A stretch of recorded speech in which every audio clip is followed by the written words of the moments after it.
everyone, how are you doing? This is MD Tech here with another quick tutorial. In today's tutorial, I'm going to show you guys how to change your mouse settings on your Windows 11 computer. So this should be a pretty straightforward process, and without further ado, let's go ahead and jump right into it.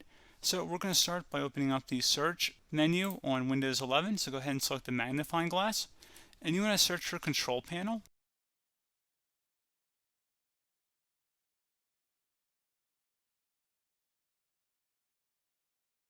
Best result should come back with Control Panel. Go ahead and open that up. Select the View By and select the large icons. And then you want to select Mouse.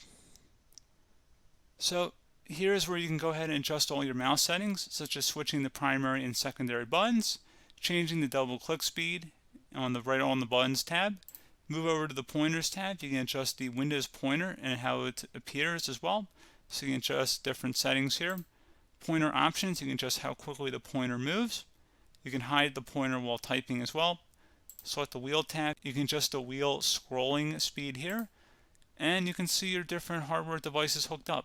So pretty straightforward process, guys. Do hope I was able to help you out, and I do look forward to catching you all in the next tutorial. Goodbye.